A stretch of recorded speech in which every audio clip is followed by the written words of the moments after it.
Eu aprecio muito e agradeço aos irmãos que estão aqui, enfrentando uma chuva para sair de casa, para sair do carro, entrar na igreja. E eu louvo a Deus pela vida de vocês. E certamente nós temos necessidade de estar com o povo de Deus para estarmos juntos, não importa o número, mas estarmos com o povo de Deus. Eu já estou com o povo de Deus dentro da minha casa, minha esposa, algumas outras pessoas que eu vejo, mas tem um grupo que a gente sempre quer estar junto também, que são as pessoas da igreja. Então nós louvamos a Deus pela vida dos irmãos e nós vamos estudar hoje 1 Coríntios capítulo 13. 1 Coríntios capítulo 13.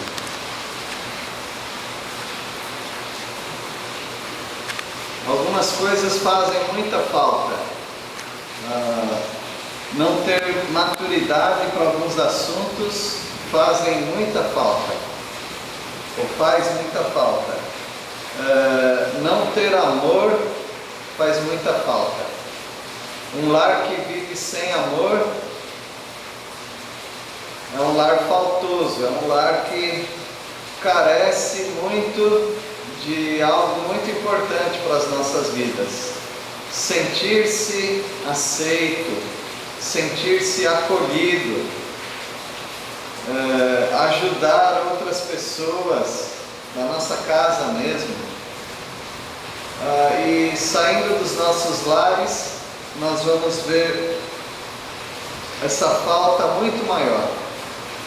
Há pessoas que não tem ninguém no mundo que se importe com elas. Pelo menos elas não conseguem ver ninguém que se importe com elas. Há pessoas que acham que ninguém se importa. E há pessoas que realmente não se importam com outras pessoas que não sejam a sua própria família. Aí o mundo vai ficando muito isolado uns dos outros. As pessoas vão se sentindo muito desprotegidas e com medo, porque a falta de amor, ela traz um medo nas pessoas. Por exemplo, um idoso que não tem alguém que cuida dele, ele começa a ficar com muito medo de tudo, porque ele fala: e se eu cair aqui no banheiro sozinho? Eu vou morrer aqui, ninguém vai ficar sabendo, e aquilo causa um grande medo. As pessoas que são sozinhas na vida são pessoas também medrosas. Não medrosas no sentido de covardes, mas elas se sentem atemorizadas com tudo ao redor delas. Mas tem pessoas que vivem sozinhas e parece que são muito corajosas. E tem pessoas que vivem sozinhas que inclusive são muito bravas. Mas isso só esconde o medo que elas têm. Elas precisam sobreviver emocionalmente. E por isso elas dão uma de corajosas, às vezes elas dão uma de independentes também, e com isso vai maquiando o medo que elas têm. Eu sou algum especialista em medo, em fobia? Eu sou algum especialista em saber o que as pessoas sentem? Não. Mas o apóstolo João fala que o amor lança fora todo medo. Eu só fiz a viagem de volta, que as pessoas com falta de amor, elas são pessoas que têm muito medo. E quando o coração delas enche de amor, tanto elas sendo acolhidas por alguém, ou elas cuidando de alguém, as fobias delas vão sumindo. A minha esposa não gosta tanto de água assim. E eu sou um nadador de piscina, mas não de piscina olímpica, de piscina de brincadeirinha mesmo. Se dá pé, eu consigo nadar, porque aí logo eu coloco o pé assim. Eu não me sinto muito seguro, embora eu sei nadar, eu não sinto muito seguro ficar grandes extensões sem colocar o pé no chão. E uma vez nós íamos visitar a nossa filha, que morava num lugar onde tinha que ir de embarcação, de canoa, com motor. Era meia hora da terra. Só que era no mar, ou quase no mar, no Rio Amazonas. Aquela parte que nós passávamos tinha 10 quilômetros de largura, passando aquelas enormes embarcações e fazendo o que eles chamam lá de banzeiro, aquelas ondas que vão se multiplicando, e quando as embarcações passam nesses banzeiros, ela dá um pulo. Não era uma coisa muito confortável para quem não está acostumado. Bom, eu tinha medo, mas eu não falava, né? Mas a minha esposa, ela enfrentou isso. Sabe por que ela enfrentou? Porque ela ia cuidar da filha que ia ter um filho. Notaram? Na prática, o amor lança fora todo medo. Não importa se você está com medo. Se o que você vai fazer é para ajudar uma pessoa que você ama, você enfrenta. Você enfrenta bandidos, você enfrenta tragédias, você enfrenta furacões, você enfrenta um incêndio, você enfrenta muitas coisas. Não é porque você não tem medo, mas o amor lança fora, ou pelo menos deixa de lado todo medo. E aí nós vamos ajudar, socorrer aquela pessoa. Viram então como faz falta não ter amor? Não ter alguém que te ama e você não amar alguém. Por isso há muitas pessoas que ficam viúvas e talvez sem filhos em casa, que elas arrumam alguma coisa para fazer para ajudar outras pessoas. Porque nós precisamos mostrar amor para as pessoas. O amor não tem esse versículo, tá? Mas o amor lança fora toda depressão também. É claro, tem depressão medicamentosa, tem uma série de coisas que eu não quero tocar nesse assunto, mas várias pessoas com depressão, elas pensam tanto nelas próprias somente, que se elas passassem a pensar um pouco que outros também sofrem, e estender a mão para essas pessoas, talvez elas teriam alívio dos sintomas dela de depressão e quem sabe até a cura. Não subestime o valor do amor, porque o amor ele completa a sua vida. Eu sei que Jesus Cristo é o único caminho para a salvação. Eu sei que não há outro nome além de Jesus Cristo no qual importa que alguém seja salvo. Eu sei que a vida do crente é maravilhosa. Eu sei que o crente é cheio de esperança. Eu sei tudo isso pela palavra de Deus. Mas eu sei que alguns incrédulos, ou vários incrédulos, eles são tão cercados de amor da família e talvez de amigos também, que eles se sentem completos. E fica até difícil evangelizar uma pessoa assim. Interessante, né? O amor, ele é muito bom para o crente e é muito bom para o incrédulo. Porém, incrédulos cercados de amor, eles se sentem suficientes eles se sentem bem amparados. O Evangelho, Jesus Cristo, Igreja, muito obrigado, já tenho tudo que eu preciso. Por isso que muitas pessoas que se convertem são pessoas abandonadas, pessoas miseráveis, pessoas longe da família, ou pessoas sem família. São pessoas que carecem muito de amor. E a igreja é um grande estabelecimento, um estacionamento para aqueles que não têm amor.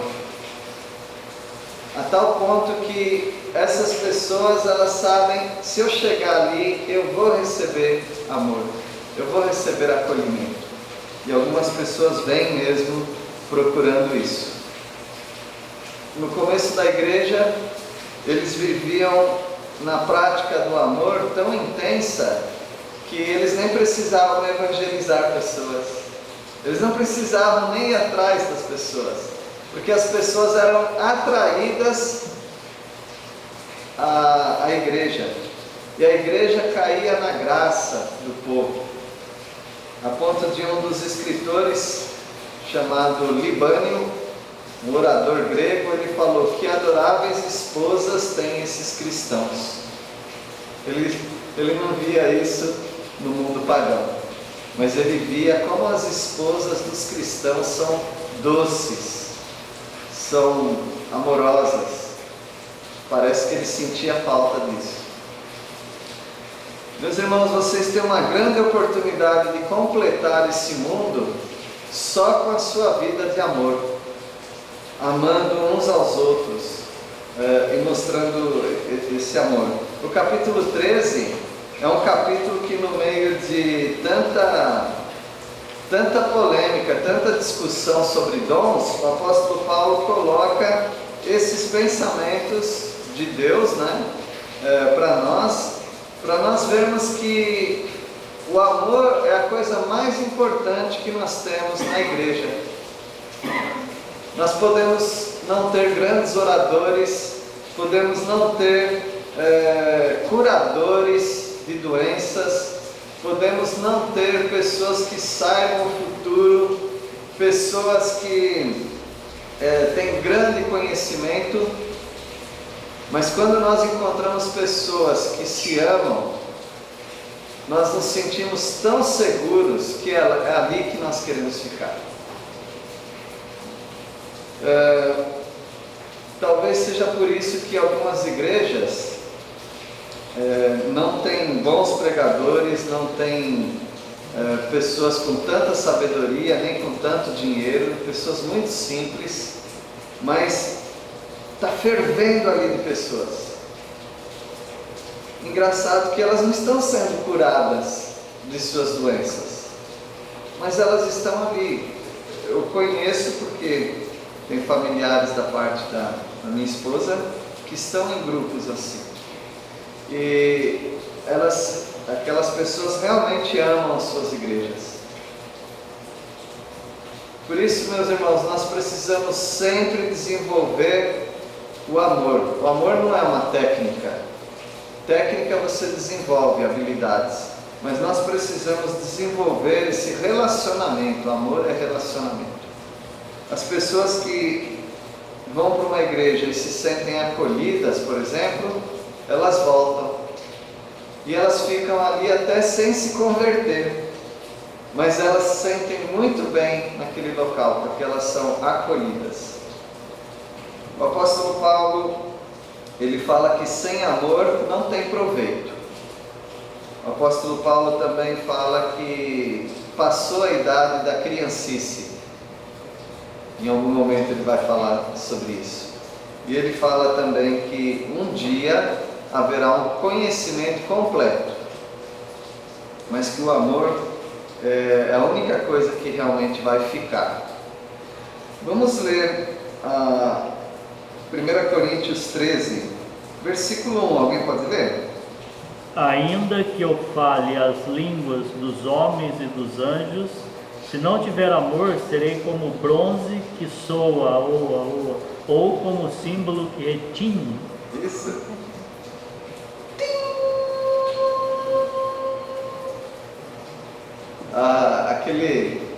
Por que bronze? Por que não ferro? As pessoas chamam os outros para o almoço em acampamento batendo alguma coisa. O que eles batem? Panela. Mas tem que ficar batendo lá, batendo. Aquele barulho seco, né? Mas quando tem um sino apropriado de bronze, um toquinho ali, ele bate e ele prolonga aquele som. O bronze e a anatomia do sino já serve para isso, para prolongar aquele som. Meus irmãos, se nós não tivermos amor, não quer dizer que nós não vamos fazer as coisas. Nós vamos fazer as coisas. Dá até para dirigir uma igreja sem amor. Dá para dirigir uma empresa, negócios. Dá para se casar sem amor. Dá para ter uma família sem amor. Dá. Mas é como panela batendo. Ou no máximo como um bronze que soa. O sino é muito bom. Ele vai, mas chega uma hora que ele acaba. O som acaba. Então as igrejas que têm sino, elas dão as suas badaladas, né? Os sinos. Mas elas precisam renovar as badaladas. Não sei como que funciona agora, se é um padrão, né? De hora em hora, dando algumas badaladas, eu não lembro mais como que era, né? Mas precisa repetir. E o sino é assim, ainda que o som seja até bonito e ele se prolonga, ele acaba. Você pode fazer qualquer coisa sem amor, e essas coisas se prolongam sim, por um tempo vai, mas no momento que acaba. A diferença é que o amor, ele é permanente, ele prolonga. Versículo 2, alguém pode ler? Ainda que eu tenha o dom de profecia, saiba todos os mistérios, todo o conhecimento, e tenha uma fé capaz de mover montanhas, mas se não tiver amor, nada serei. Fala a verdade, um pouquinho de profecia seria bom, né? Por exemplo, se eu soubesse que ia dar uma chuva bem forte, que eu ia me atrasar para um lugar que eu não podia me atrasar. Mas se eu soubesse quando ia começar aquela chuva, o que eu ia fazer? Eu ia sair antes. Se alguém tivesse o poder de prever, não adianta ver como que é a meteorologia, não adianta. Alguém que sabe mesmo profetizar, tal hora vai chover forte, então sai antes. Ótimo, só um exemplo para lembrar da nossa chuva. Mas tem coisas muito mais importantes. Por exemplo, se alguém vai sofrer um acidente, mas alguém pode avisar: olha, tal hora, se você sair daqui, tal hora você vai sofrer um acidente. Então eu não vou. Eu vou driblar aquilo lá, vou para um outro horário. Embora tenha acontecido com Paulo, alguém chamado Ágabo, um profeta, ele falou para Paulo que ele ia para Jerusalém e ele ia ser preso. E Paulo falou: então não vou mais. Foi isso que ele falou? Não, eu vou. Porque era o propósito de Paulo e de Deus para Paulo. Ele foi avisado, mas ele já tinha sido avisado quando ele se converteu. E o apóstolo Paulo falou que eu estou pronto, não apenas para ser preso, mas até para morrer pelo Evangelho. Então a profecia é algo muito importante para algumas pessoas.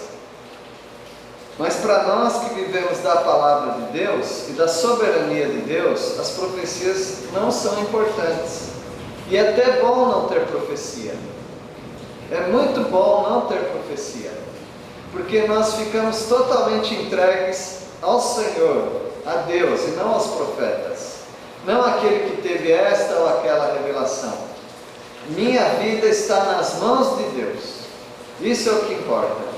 Então o apóstolo Paulo ele diz que é até mais importante do que a profecia, conhecer todos os mistérios, conhecer toda a ciência. Imagina se alguém descobre como acabar com uma pandemia. Não seria maravilhoso? Mas o apóstolo Paulo, ainda que uma pessoa tenha todos esses conhecimentos e uma fé tão grande até poder transportar uma montanha, se ele não tiver amor, ele não é nada. O amor, meus irmãos, é a coisa mais importante que nós temos. O amor de Deus, evidentemente. Versículo 13, ele vai mais além ainda. Alguém pode ler? Poderia dar tudo que tem. É o 3 ou o quê? É o 3. Poderia dar tudo que tem e até entregar o próprio corpo para ser queimado. Mas se eu não tivesse amor, isso não me adiantaria nada. Ele chega ao ponto de dizer que eu posso distribuir todos os meus bens para os pobres. E tem pessoas que fizeram isso. São Francisco de Assis fez isso. Das riquezas dele, ele deu tudo para os pobres. E ele saiu pregando o Evangelho. Mas ele fala também de pessoas que podem até queimar o próprio corpo. Agora, o que queimar o próprio corpo pode fazer de bem para alguém? Há 3 casos que eu já li sobre pessoas que queimaram o próprio corpo em praça pública. E até recentemente, eu não trouxe esses dados, tá? Mas até recentemente alguém ateou fogo em praça pública. Foi um protesto, tipo um protesto. Morreu, mas adiantou o quê? Talvez chamou a atenção de muitas pessoas. E talvez ele não pensou nele próprio, mas ele pensou, através desse auto-sacrifício, as pessoas vão se sensibilizar e vão ajudar nessa causa. Zarmano Chegas foi um grego, o nome dele era Zarmano Chegas. Ele também foi em praça pública na Grécia, jogou betume, tipo um piche, né, sobre ele e queimou-se, para mostrar o quanto ele se preocupava com a humanidade, com as pessoas. O apóstolo Paulo diz então que ainda que eu fizesse isso,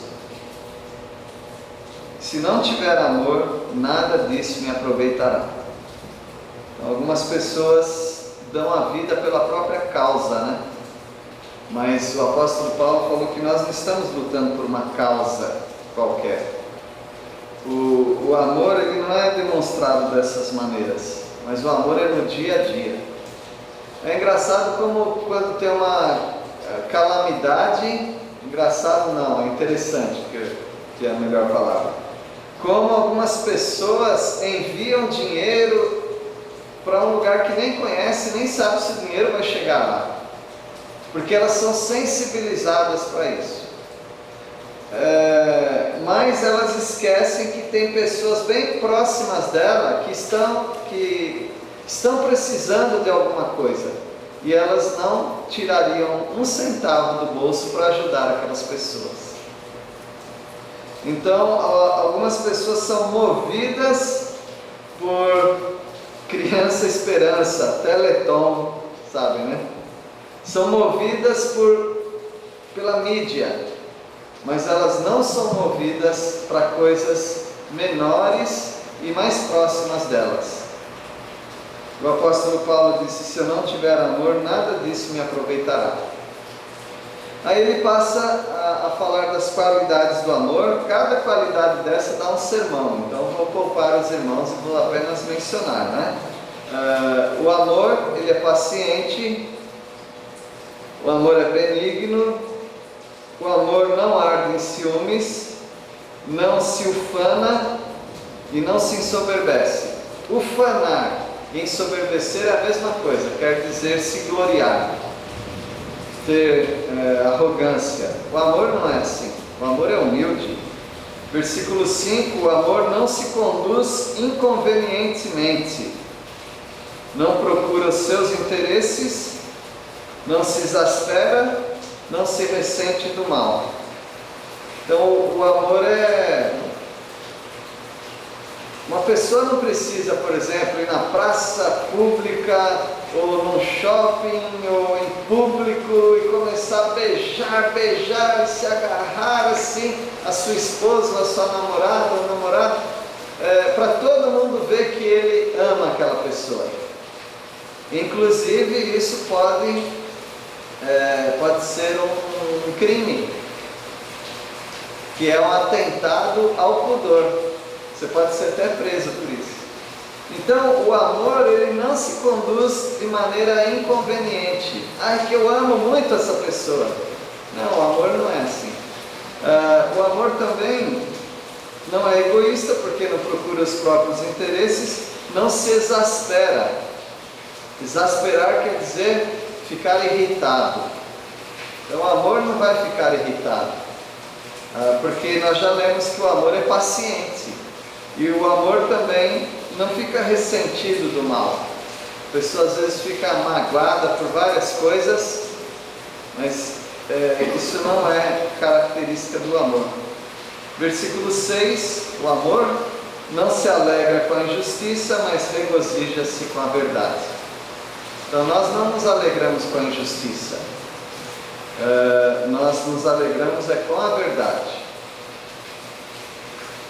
Às vezes, se você está assistindo algum futebol, por exemplo, um exemplo, aí alguém dá uma entrada muito dura no jogador que você admira, você fica com tanta raiva que depois no próximo lance você fica torcendo para alguém ir lá e bater naquele que bateu no seu jogador preferido. Mas o amor, ele não se alegra com a injustiça, ele regozija-se com a verdade. Há muito dentro de nós que tudo suporta, porque o amor é paciente, nós já vimos. O amor jamais acaba. Mas quem se divorciou, então quer dizer que nunca amou? Não. Você tem que subentender que o amor de Deus jamais acaba. O amor dos homens acaba sim. Se eu deixar de cuidar da minha esposa, de nutrir carinho por ela, meu amor por ela acaba. Ele some. É igual uma planta, você precisa cuidar. Então, o seu amor acaba. É por isso que a palavra de Deus tem muitas advertências para nós amarmos ao nosso semelhante.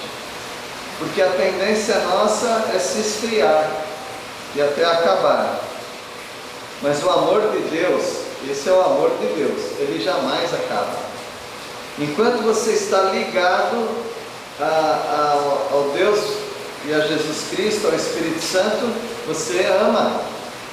Mas se você se desligar de Deus, aí o seu amor pode acabar, e vai acabar.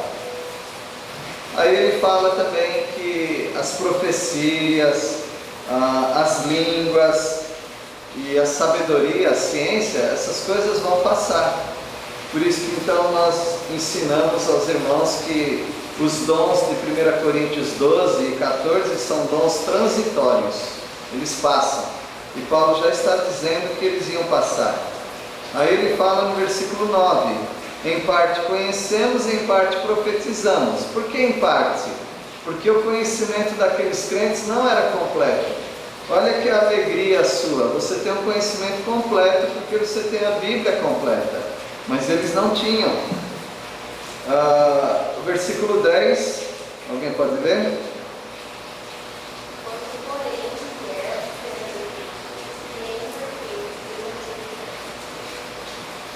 O que é perfeito? A palavra aqui que Paulo usou é uma palavra no grego que é teleion. Teleion quer dizer completo. Então, quando vier o que é, não quem é, mas o que é completo. Então, o que é em parte vai acabar. Então, quando a Bíblia toda vier, se completar. Então, o que é em parte? As profecias, dom de sabedoria, de conhecimento, revelações, essas coisas vão passar. Então, o apóstolo Paulo já estava preparando a igreja de que aqueles dons iam acabar. E a Bíblia completa que seria suficiente para a igreja.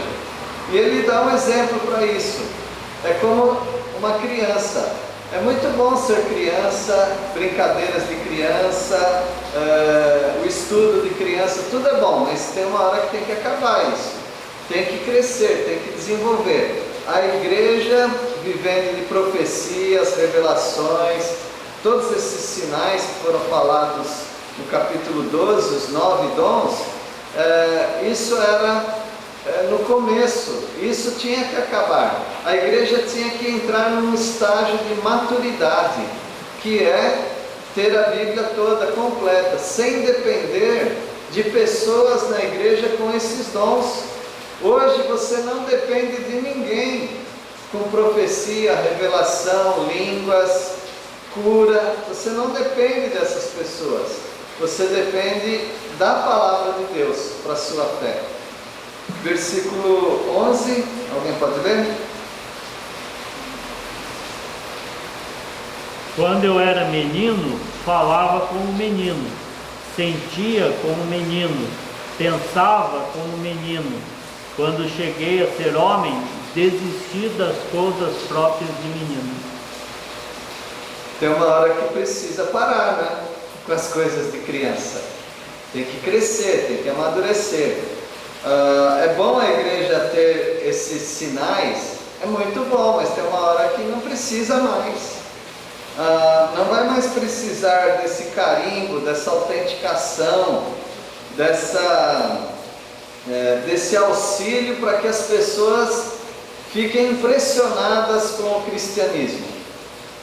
Nós vamos precisar só da Bíblia. Hoje, a única coisa que eu tenho para apresentar para as pessoas é o estudo da palavra de Deus. Eu não tenho mais nada para apresentar. Aliás, eu tenho a minha vida, o meu testemunho e a vida de amor dos crentes. Essas são as nossas marcas que adornam, embelezam, enfeitam a palavra de Deus, como Tito falou. Então nós temos hoje a palavra de Deus, que é a nossa primeira regra de fé e de prática. É a palavra de Deus. E junto com a palavra de Deus, o nosso bom testemunho. Mas nós não precisamos mais dessas coisas que a igreja tinha no início. Versículo 12. Alguém pode ler? Agora, pois, temos apenas reflexos como espelho, mas então veremos face a face.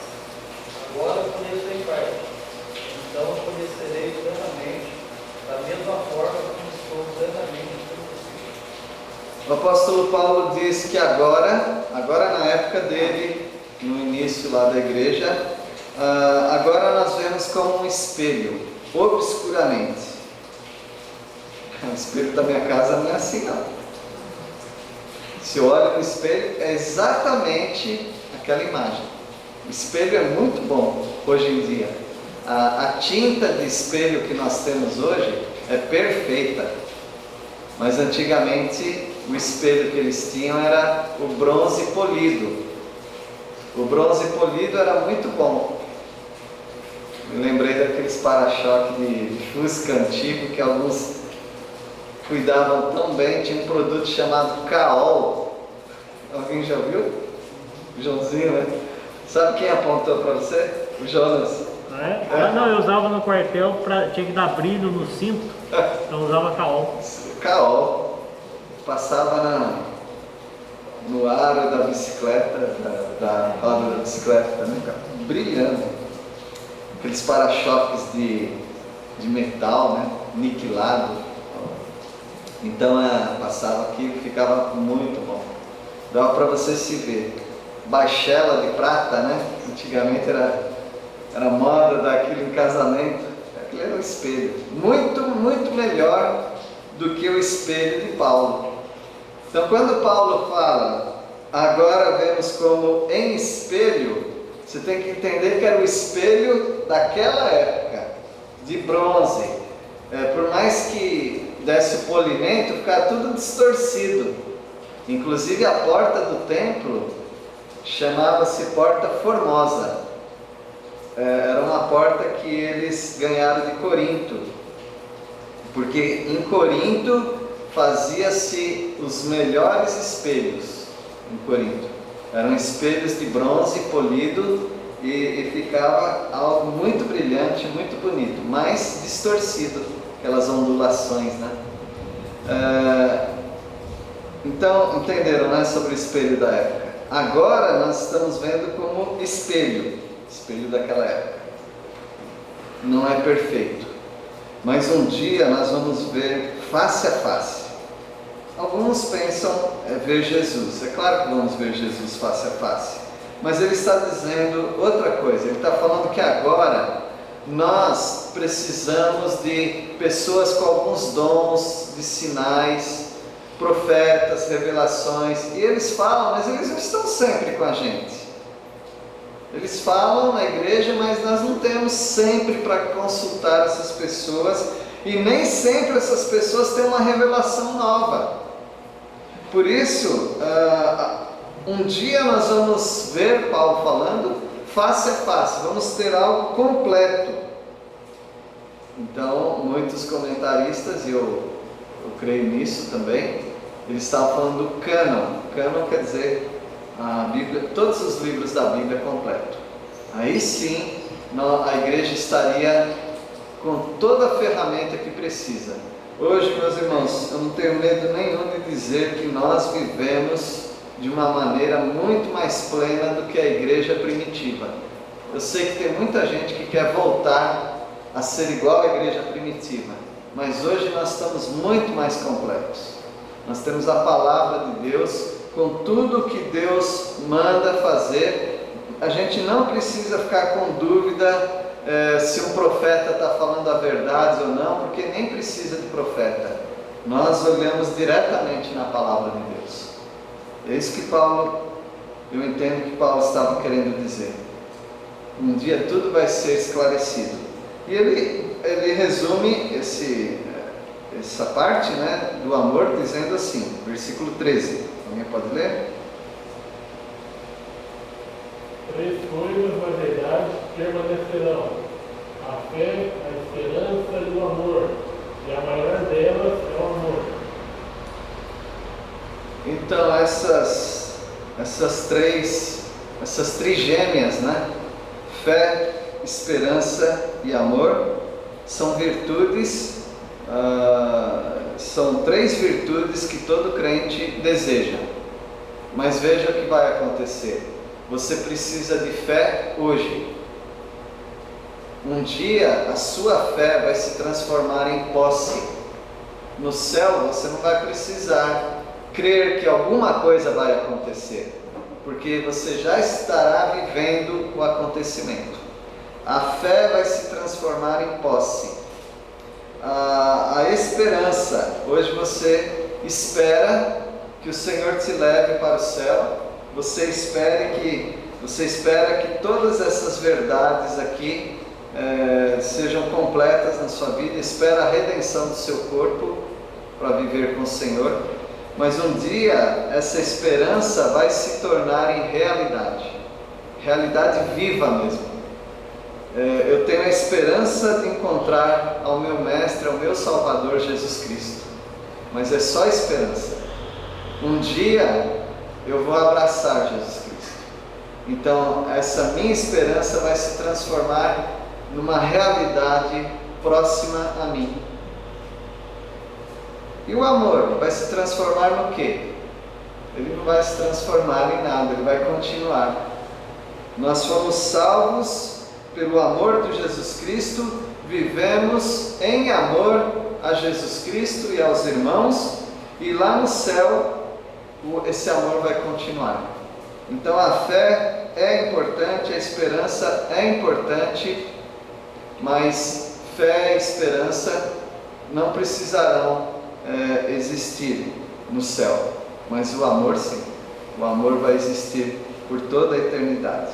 Que Deus abençoe os irmãos e espero que todos tenham compreendido a importância do amor na igreja, a importância do amor nas nossas vidas.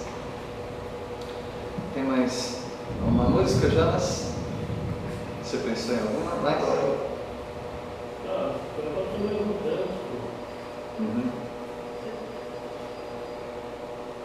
Dependendo do cântico, tem que ser água.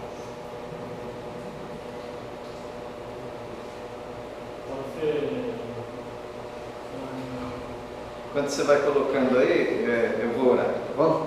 Depois nós cantamos e encerramos. Nosso Deus, obrigado porque o amor do Senhor foi derramado nos nossos corações por meio do Teu Santo Espírito. Agradecemos ao Pai porque o amor é quem tem motivado a igreja em toda a sua história a alcançar os perdidos. E pelo amor que os irmãos tiveram por nós, nós somos edificados também pela Tua Palavra. Agradecemos a Deus pela Tua Palavra completa e pela igreja completa. Nós não precisamos de outros recursos. Muito obrigado por isso.